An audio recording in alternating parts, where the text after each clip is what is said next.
Welcome to SDH's coverage of everything going on in the NPSL Southeast. It's the business end of the schedule. We're past the halfway point. We'll go back over the week that was, get you ready for the week that will be, catch up with coaches and players, and get you ready for Matchweek 6. So, wasting no time in an official no dilly, no dally zone. 3 matches with the 6 teams in the Southeast, and we'll start things off with the match of the week. Apotheos hosting Georgia Revs, 1 versus 2 in the Southeast last Saturday night. Here's your highlights, courtesy of our friends at Apotheos, 11 Sports, the NPSL. Ben McKittrick on the call. Lofted in towards that 6-yard area. Free header in the opening goal for the Revolution. Wide open in the 6-yard box. Number 17, Aaron Witten, netting his 3rd goal of the season already. A slow start for the home side, and the Revs take the 1-0 lead in a huge match.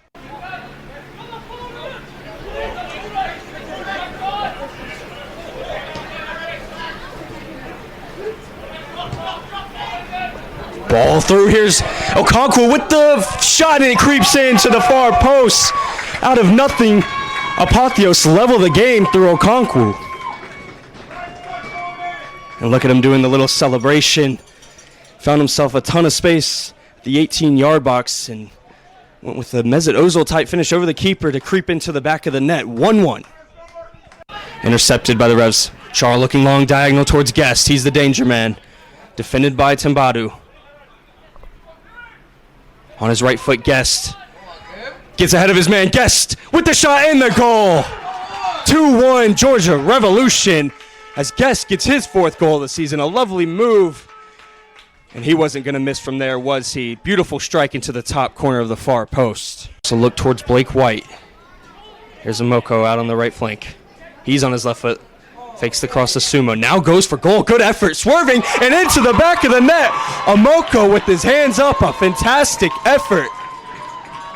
As the crowd cheers, he hits the gritty. And this game is all tied up at 2 apiece. Out for a throw in Apotheos. We are now into the 90th minute plus stoppage time.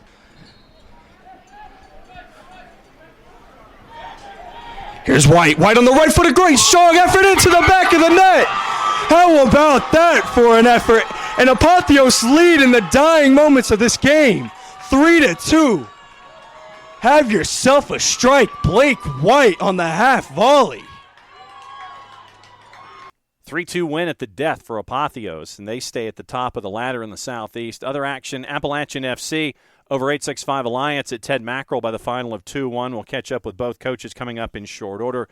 Dale Parker of App FC, Michael Meyer for 865 Alliance. And then on Sunday, Georgia Storm traveled to Ortho Carolina Sportsplex to take on Charlottetown Hops. 1-1 draw, shared result. We'll catch up with the Hops in the player spotlight coming up here in just a little bit. So with the 2 wins in the draw, we'll tell you where the standings are when it comes to the Southeast Conference and get you ready for match week number 6 coming up here. And it is after 5. Apotheos, 3-0-2 with 11 points, 11 goals scored in the 5 matches. Revs are in second, and this is where that gaggle is. 2-3-4, separated by 2 points. Revs at 3-2, they're at 9 points. App FC 2-1-2, they're at 8. 865 Alliance at 2-2-1, they're at 7. A little bit of distance between them and Charlottetown Hops. They're at 1-3-1, 4 points.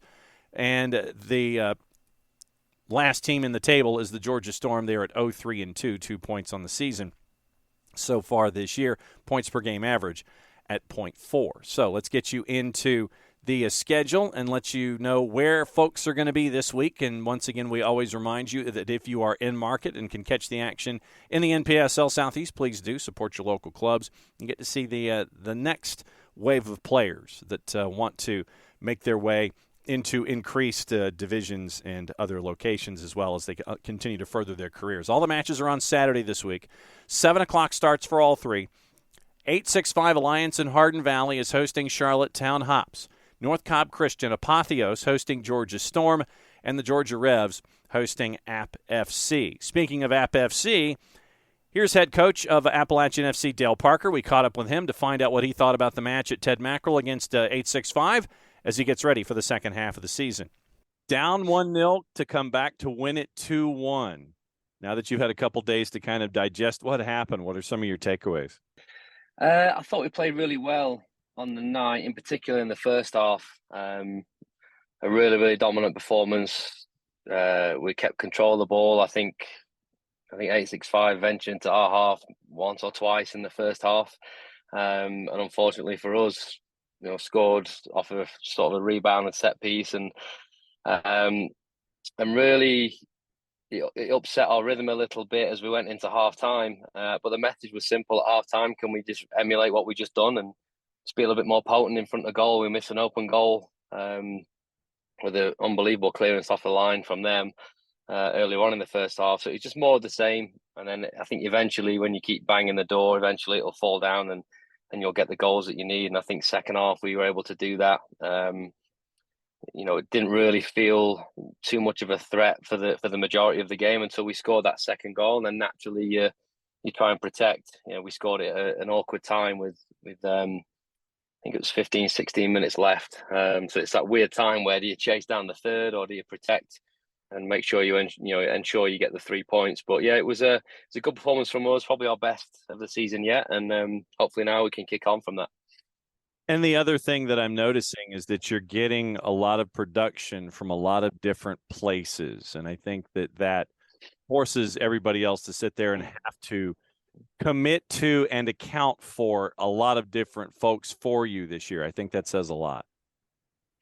Yeah, I mean, every goal we've scored has been by a different goal scorer, which is unusual, especially for us. We're used to having 2 to 3 top attacking guys that get most of the goals. This year we've got 8 guys that have scored goals, and I think it's a good thing and a bad thing. We would like someone to break away and start bagging some goals for themselves. 5 games in, you're expecting at least one player to have multiple goals, but yeah, I think it keeps our opponents on their toes. For us, it's becoming a difficult challenge picking a starting 11.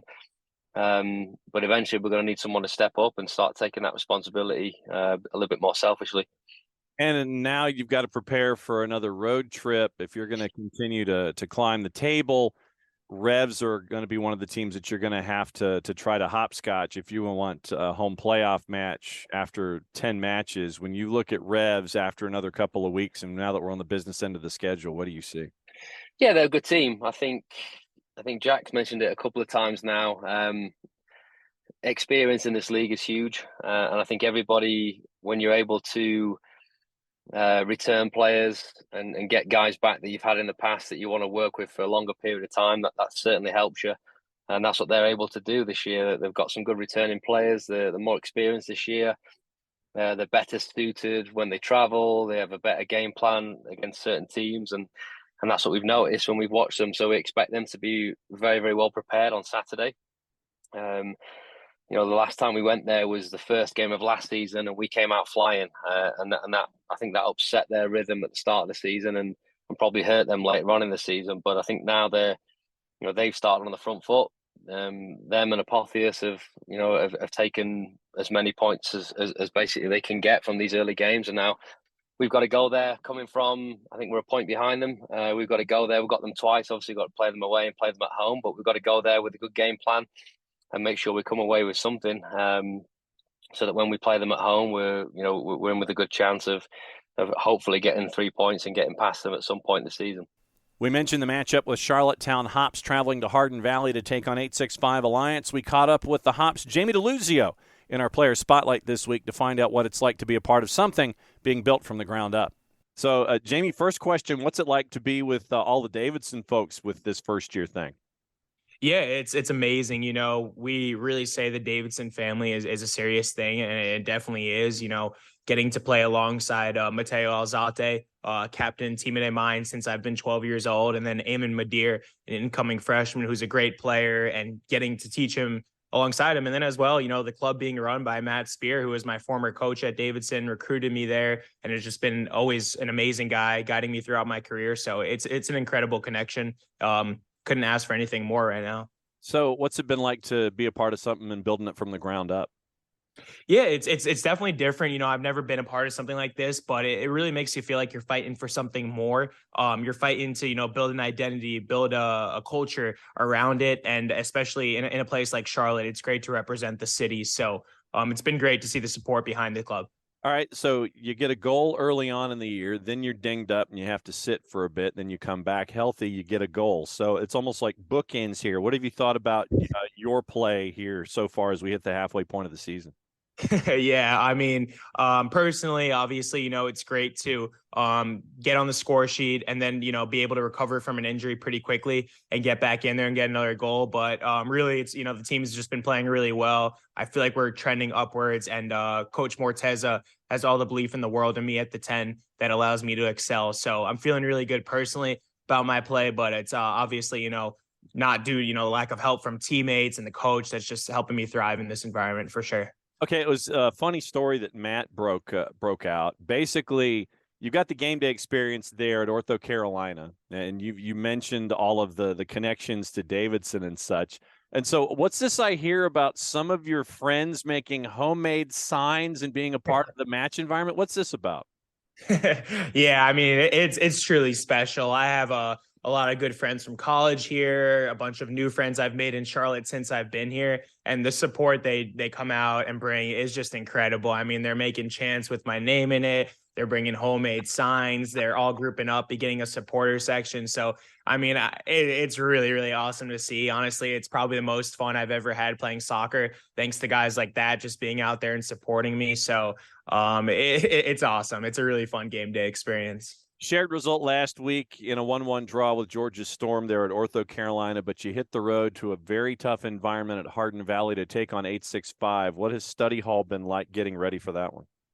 Yeah, I mean, the main thing for us is, sticking to our game plan and our structure. Again, Coach Morteza really focuses on us. And if we play the way we want to play and dominate the ball, that the result will come. We feel like we're only trending upwards. We're adding in more and more guys. Guys are getting healthier. So we're really excited to go on the road this weekend, face a familiar opponent who we already beat at home and take care of business, right? We know the playoff spot is up for grabs. If we win this game, we'll jump right over them. So we know what's on the line and we're ready to go. Jack Marchant knows what he's getting into at McDonough High as he is hosting App FC. So here's our couple of minutes with Jack Marchant talking about the week that was, the loss to Apotheos, and the attempt to rebound as he faces Appalachian FC in McDonough on the weekend. I don't know how many people would volunteer this, but I would say that we've hit the halfway point of the season. I think that your match with Apotheos is probably early contender for match of the season in the conference. How would you look at the match now that you've had some time to step away from it? I don't think I'd disagree with you there. For us, it was a game of two halves. We talked about it as a group after the game, and at halftime, we feel like we should have been out of sight at halftime. I've done, whether rightly or wrongly, for my own mental health. I've watched it back today. Again, as I've just said, we should have been out of sight at halftime, 4-5 clear, and I don't think anybody could have argued with that. And then in the second half, myself as the head coach, the staff, the team, we just don't feel like we managed the game particularly well. And I think that's the most frustrating thing, that kind of putting ourselves in a position where we didn't manage the game, but we shouldn't have been in that position in the first place. But, it's proven to us after that first half performance that we can hang with anybody on any given day. But, frustrating overall not to pick up at least a point with how things ended. And now you look at things at the halfway part of the season, and once again, no surprise, it was 1 versus 2 coming in, and it's 1 and 2 going out. I know 3 wins out of your first 5. I know that you're still looking at those 2 losses as well, with points that were left on the table as opposed to things that you were trying to chase. Yeah, I mean, we talked about it. I said prior to the game, you're only 4 games in prior to the game, but you're nearly halfway through the season. And our goal is always to be in the top 2. You guarantee yourself a home game in the playoffs, which means a midweek game, which we're unaccustomed to throughout the summer season. So, I think it gives us a big advantage. But, we're halfway through now. Now we need to set ourselves goals for the back half of the season to remain at least where we are. Looking at the schedule and how things are laying out, we look at things now. This is what we call the business end of the schedule. And with half of it done and you're trying to make up points, it's App that's coming to town this go round. And the two reputations of these two teams precede themselves going into this match. You know what App's going to bring to the table. For those that haven't had the chance to see App or catch up with them as much as you have, how would you break down what they do? They're very efficient at what they do. And again, that's what the summer's about. They're good at grinding out results. And again, it persevered and showed last year. Big thing for us, like we talked about with Charlotte, taking 6 points away from teams. We've had 3 points taken off us by Apotheos and Alliance. So, that's going to be motivation for us going into those two games at the back of the season. Having to play App twice, that's going to be our motivation for them, is taking more points off them that they can take off us. And again, we're in a nice position going into the back half of the season where, we can break even with teams. We've not lost to anybody yet in terms of over the two legs. So, that's the motivation for us to finish as strong as we can. But App's going to be a huge test on Saturday. Again, like I said, efficient and disciplined on the road. It's about taking your chances and not giving them up at the other end. And then the other half of the matchup in Hardin Valley. Charlottetown, we know they're heading on the road. They're taking on 865 Alliance. We caught up with 865's head coach, Michael Meyer, as we always do, to get his perspective of what happened in Boone, North Carolina, and the idea of the second half of the year and what it's also like that he's learning and that 865 is learning being a new club in the NPSL. So now that you've had a couple days to look back at the match on the road against App, what sticks out of your mind? It was a very ugly match. I think it had not much flow to it. A lot of penalties and throw-ins. I think they had the run of the play in the first half, and we were still up 1-0. And looking back at it, I did a similar adjustment as I did the previous match against the Georgia Storm, thinking we could get some more love from our outside wingers. And it didn't occur. So thinking back, when we play them again, I'll definitely have to play a conservative route probably, or just it was just a very ugly, sloppy match, and that's the way it played out, and it may occur again. So it's just every opponent is going to give you a different kind of look, and now everybody's seen each other. It was definitely a good test for us. I definitely learned a lot and just kind of got to get over that hurdle. So now that you've gotten past the halfway point of the season and you look back at, say, from week 1 through match week 5 and getting ready for the business end of the schedule here, what have you learned in this first season in the NPSL that you didn't know going in? What have you been able to learn about yourself, about the league, about player assembly, and getting something done down there in Hardin Valley? What are the lessons that you've taken from the first half of the year? Well, the first thing is everyone can beat everybody. There's a lot of parity within our conference. That speaks well of all the coaches and how they're prepping their team. Every match is tight, and we were away most of our matches, these first 5 matches, actually the first 4 out of 5. And now we're going into our second home match. So the next 4 out of 5 are home. So from that standpoint, we don't have to travel as much.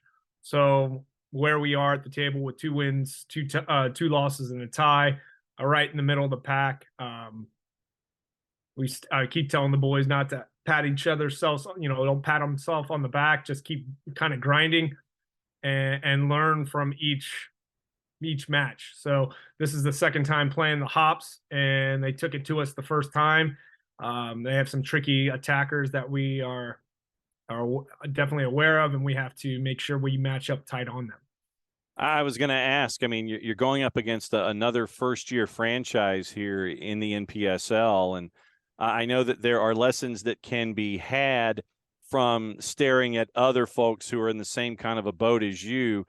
When you, and I know approaches are different and all these kinds of things, but do you have conversations inside the conference, inside the league with other first-year folks about how they're learning, how they're growing, how they're evolving, or is pretty much everything just kind of been, because it's happening so fast, that you've been more insular in your learning so far? Have we had private meetings? No, we have not. That doesn't mean John Snyder, the president, hasn't talked to other owners on the day-to-day operations, on setup stuff. Because some of the owners, I think, like John works with the owner from the Hops as well as App FC, and they've done a really good job. Those particular ownership groups, when we played there, the crowds were excellent. The setup was excellent. Everyone knows App FC. I mean, they had 2,000 people there at least. The crowd is very lively, and it just creates a really good environment. So we have to simulate that here in Knoxville. We happen to have a doubleheader, so the women play before us at 4, and then it segues into our match at 7. So hopefully the community is, rocking about that and coming out in droves to support both groups. You mentioned the women's side. I wanted to ask about that. Since you went down that road, let me ask about it. What's it like to see a women's side kind of grow and evolve around 865 as well? It's it's exciting for Knoxville, because now there's, obviously 3 teams all playing within the Knoxville area, and they had 2 draws and then a loss. So they're coming back looking to, bounce back from their past their last result. So, they have the first match that was a home match that we watched.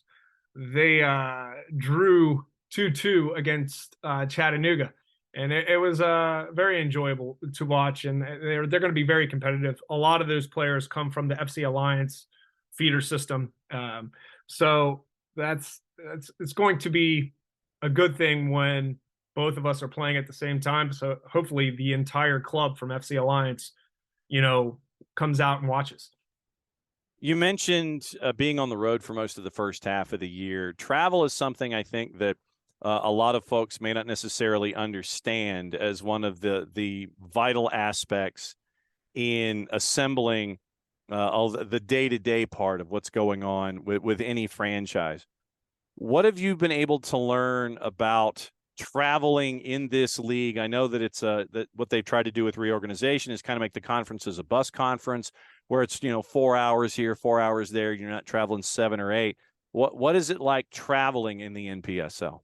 The preparation is making sure you get there with enough time so you don't run into traffic. If you're going like Atlanta, Atlanta traffic is obviously can be crazy at times. So I always gave us a cushion. So we get there with plenty of time for the guys just to chill out, get used to the environment, get a little walk around. Obviously we have our preparation, our meetings, but I always plan out way in advance for any hiccups. So that's kind of the biggest thing that I kind of implemented with our group. That's what we did in Lansing and AFC Ann Arbor. So it wasn't a surprise for me, because that's how we handled it there. So I just try to implement those same type of actions with this group. So you just trying to plan for the worst and hope for the best. So that's your rundown of everything going on in the NPSL Southeast. As we always say, if you are in market and can catch up with the clubs, please do. Please visit the clubs and be a part of their growth here and the growth of the game. If you can't follow along on local providers and with our friends at 11 Sports, ELEVEN Sports, as they broadcast some of the matchups in the NPSL as well. We'll be back at it again next week to let you know about what happened in Matchweek 6, and we'll get you ready for Matchweek number 7. That's your story in the NPSL for everybody here for the NPSL Southeast, for everybody here at SDH. Play it safe, everybody. Enjoy the matches in the NPSL.